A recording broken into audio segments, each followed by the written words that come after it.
Hello, so my series continues. I'm now going down the mountain, so I'm still red and sweaty, but I'm not huffing and puffing as much as I was in the last video.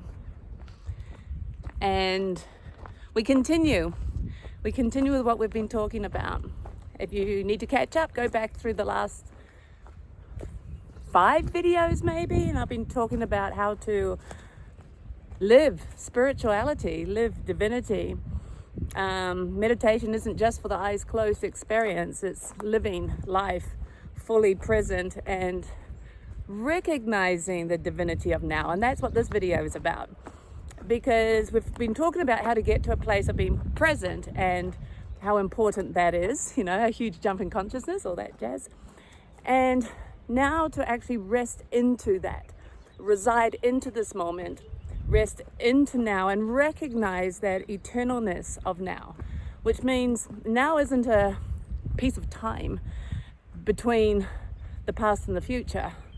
It's not that. Now is this eternalness, this endless, constant continuum of experiencing. Like, it still is the same moment now. And if you fall into that and you start to recognize the timelessness of this moment, the eternalness of this moment, then you're recognizing the divinity. And what that means is time is actually mental. It is a creation of moments. So it's a mental creation. So once again, we're back in the mind if we're recognizing this moment and only this moment. Look. And, power pole.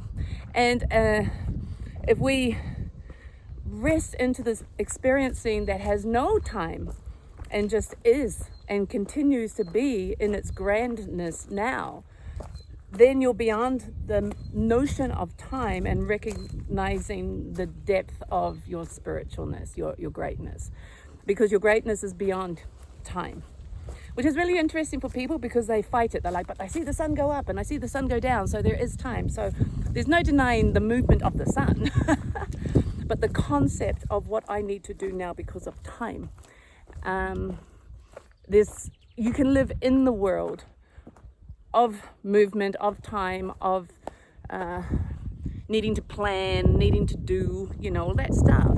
But it's not taking over you. You can recognize the greatness of who you are and then play in this world that needs to do things, right?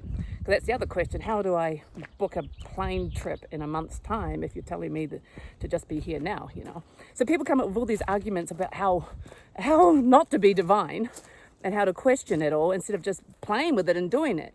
So my invitation for you now is just to play with it and do it. And then you answer your own questions, which is, you're very able, in fact, more clear and more in the divine flow of when to book your plane ticket, rather than worrying and fretting about it for weeks and then doing it and, I don't know, maybe doing it wrong or something, or doing it and then doubting it, because that's what the mind does. Chatter.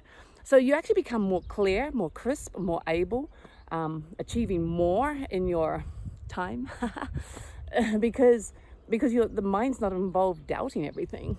And that divine flow means that you don't have to try and do it your way. Like, I used to think, I've got all these things to do and I've got to do it now. So I felt overwhelmed all the time.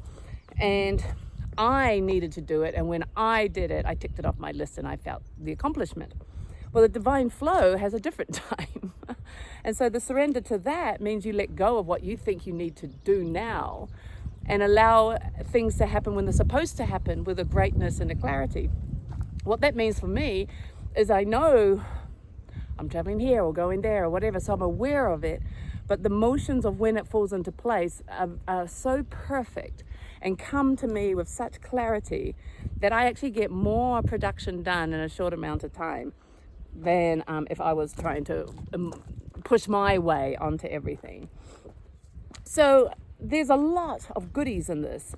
There's so much to play with. There's so much to be aware with. And it's all about you doing it. You can rest in the present moment now. You can see those voices and you can make the conscious choice to let go. You can, what can you do? You recognizing this eternalness of this moment. Let me just show you where I am. And you can then learn to live moment by moment every day from experiencing this. And the invitation is to do it. Go back through these videos with me with this hat on and keep playing with the exercises that's showing you how to do this. And what is this? It is how to live your divine purpose, how to live spirituality, how to live greatness, how to live in a state of meditation. Oh my God, my eyes are open. Because meditation's not just with your eyes closed. Meditation means to see the mind, right? And can we do that with our eyes open? God, I hope so, because we have our eyes open for 16 hours of our day mostly. And so does that mean God doesn't exist for 16 hours of our day, but just for the 1 hour when we do close our eyes? So, the whole thing about connection to God just when you meditate with your eyes closed is fabulous. It's a great tool, and I do it. It teaches us to see the mind with less stimuli, so it's super important, and do it. But practice to rest in your divinity with your eyes open. This is where you live. So live your divinity. Oh my gosh, I'm so red. Live your divinity. Don't waste a moment, even though there's no time.